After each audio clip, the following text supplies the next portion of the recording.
evening. Welcome to the Pearl Report. I'm Diana Lin. Super Typhoon Haiyan hit central Philippines 6 months ago and left a scale of devastation you would expect from a tsunami. Producer Renato Reyes scrutinized disaster areas ravaged by the strongest typhoon ever to make landfall anywhere in the world.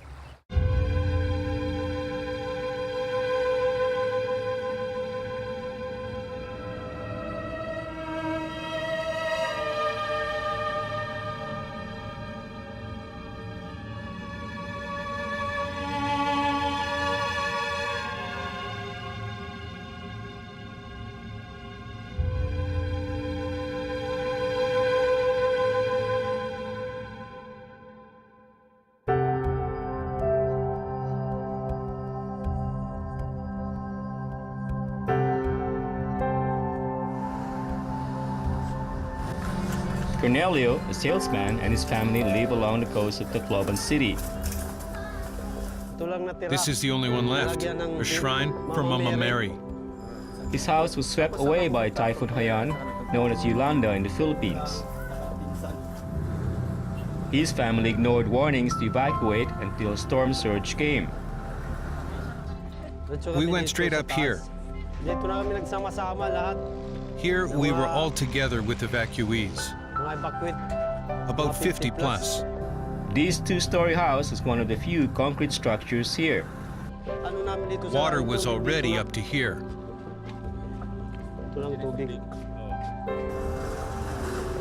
Then the house shook and collapsed. Turned out to be a ship behind us. It was like an earthquake when it hit the house. The chain of the ship's anchor was the one that did the damage, and over there, this part was hit by the ship.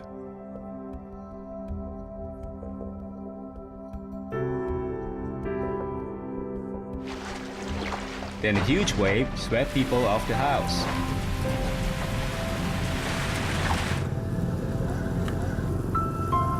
He and his wife ended up together in the water, separated from their daughters. Christelle, 10, is the youngest. My mother saw I was drowning and told my dad to save me.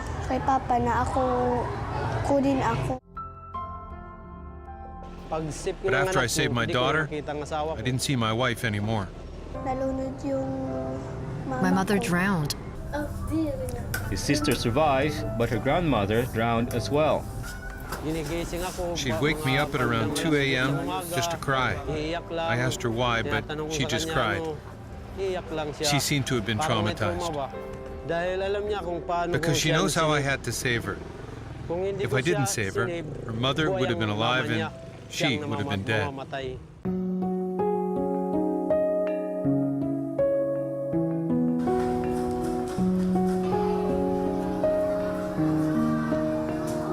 She's not like before, that a playful child, very friendly to her classmates. What we call post-traumatic stress disorder. For children, the tricky thing is it is often hard for them to identify what exactly is bothering them. Certain things that they fear, that they don't know how to describe. Certain feelings, they don't have a word for it. Christelle now gets counseling from her teachers. Christelle now, she smiles, she plays, she mingles with her classmates. They convinced me not to be unhappy. This ship is just one of 17 vessels swept onto land along the coast of Leyte and Samar provinces. 5 ships in Christelle's neighborhood alone. Haiyan killed more than 6,200 people, biggest storm worldwide ever to make landfall.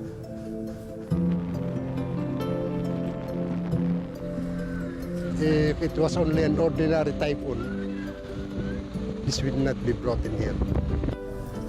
Luis Parina Jr., senior engineer of this government dredger. The dredge was parked at that point where we can see the fish pen, kilometer from the land to the sea. I declared abandoned ship at about 2 a.m. We anchored it to anchor at 1 ton per anchor, But waves broke their chains. almost 10 feet. Of course, I was shocked because this is 369.5 tons. I did not know if somebody were run over by the ship, but as far as my investigation, nobody was quite hurt by the ship. When it came in here, all the houses were already destroyed by the first and second wave na.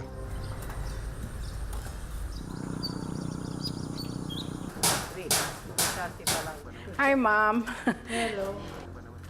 Dr. Helen Ruasa, an obstetrician, hunkered down in her house during the typhoon. Tacloban was always hit by typhoon every other month. We prepared ourselves, like the usual flashlights, filled all our water jugs and everything. So we expect that the next day there will be brownout, but we never expected the storm surge. If you can see, there's the mark in the wall. I haven't erased it, so it would serve as a memory. The memory of how floodwaters rose, almost reaching her home's second floor. Just in the next room there, where we escaped here, we really got scared. I was praying hard, Lord, where do you lead us? This was where she led her mother and 2 helpers out of the house and into the ship that stopped right beside her property just before the waves submerged her home. We didn't expect tidal wave higher than our house. It's our Noah's Ark, they said. This was an extraordinary storm surge. The Tacloban City Mayor, Alfredo Romualdez. This is storm surge hazard map. Before Haiyan hit Tacloban, this hazard map shows in red how much of the city might be affected during a storm surge. The actual damage is this. This is a tsunami hazard map. Scale of the devastation Haiyan's storm surge had inflicted fits the damage predicted for a tsunami.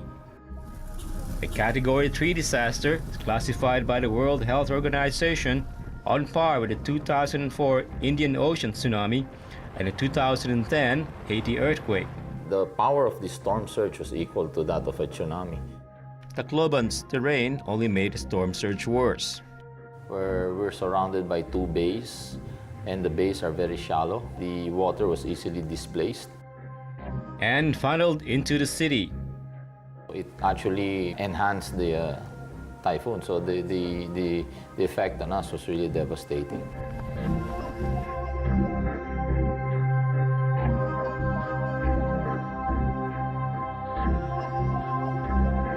It's a perfect storm. Storm surge expert Andrew Chow says Haiyan is unlike previous super typhoons to hit the Philippines. Super Typhoon Betty hit central Philippines in 1987 with wind speed at 160 miles per hour, that weakened to 105 miles per hour at landfall. Haiyan sustained its winds at landfall up to 195 miles per hour for 10 minutes, breaking the previous world record of 190 miles per hour. Hitting the land, still can maintain that kind of wind speed is so magnificent. Hong Kong had 4 super typhoons with maximum wind speed above 185 miles per hour. Their peak winds weakened at sea before they made landfall. Experts say there's only a 1% chance in 50 years a super typhoon like Haiyan would hit Hong Kong. When they approach Hong Kong, may not reaching that speed, but never know.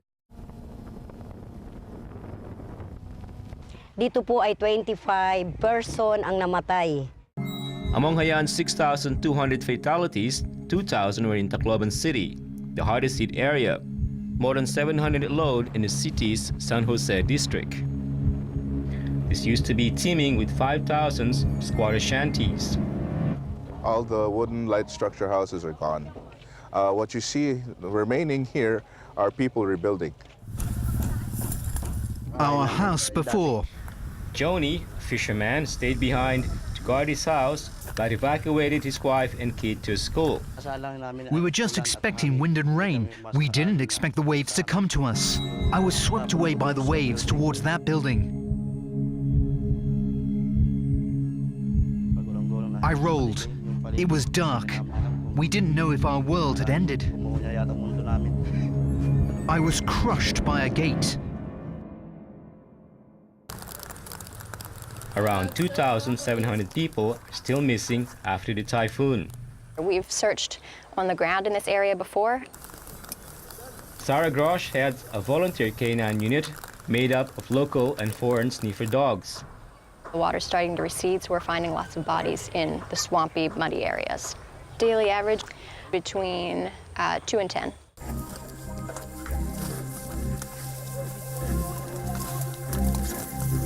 Show me.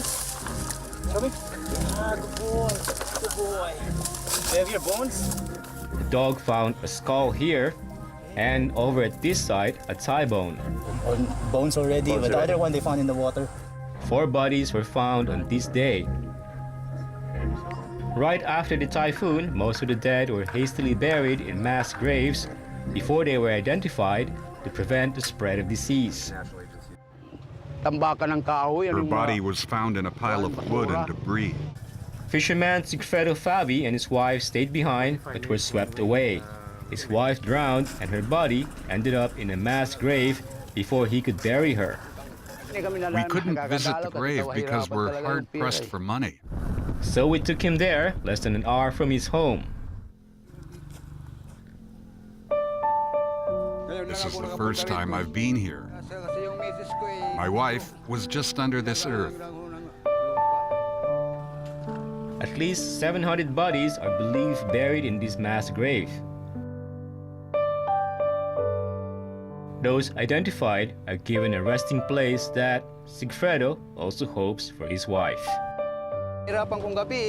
I suffer at night when I think of her, almost every day, when I eat. It's painful just thinking of her.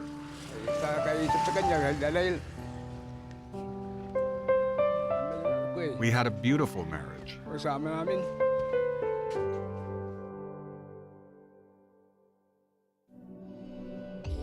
Up next, after the break, racing against time.